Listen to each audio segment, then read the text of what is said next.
Human లైఫ్లో ప్రతి ఒక్కరు మనం డిఫరెంట్ ఫేజెస్ అనేది మనం ఫేస్ చేసుకుంటూ వస్తాం అనమాట. సో ఫర్ ఎగ్జాంపుల్ ఇప్పుడు మనం కేతు మహర్దశ గురించి మాట్లాడుకుందాం. అలా కేతు మహర్దశ, కేతు ఈ ప్లానెట్ అనేది ఏంటి అంటే మోక్షానికి దగ్గర చేసే ప్లానెట్ అనమాట. ఇది ఒక స్పిరిచువాలిటీకి దగ్గర చేసే ప్లానెట్.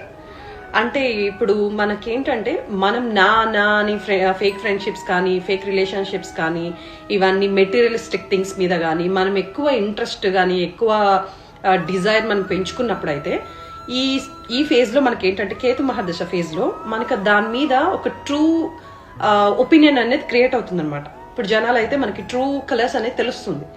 సో ఈ కేతు మహర్దశలో మనకి ఏమవుతుంది అంటే మనం స్పిరిచువాలిటీకి దగ్గర అవుతాం. అంటే టెంపుల్స్ విజిట్ చేయాలని ఎక్కువ అనిపిస్తుంది, ఇంకా ఆస్ట్రాలజీ మీద ఇంట్రెస్ట్ వస్తుంది. ఇవన్నీ ఇంట్రెస్ట్ రావడానికి ఫస్ట్ మనకి జనాల మీద ఒక డిస్కనెక్టెడ్ ఫీలింగ్ వస్తుంది అనమాట.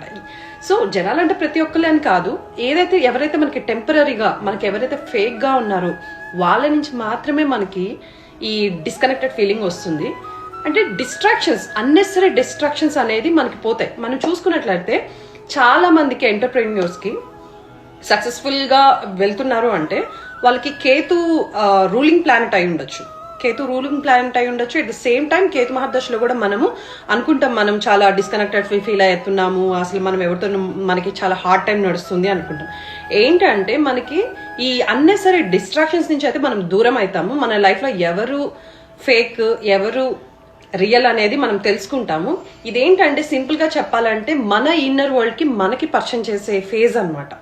సో కేతు మహర్దశ ఈజ్ నాట్ ఆల్వేస్ బ్యాడ్.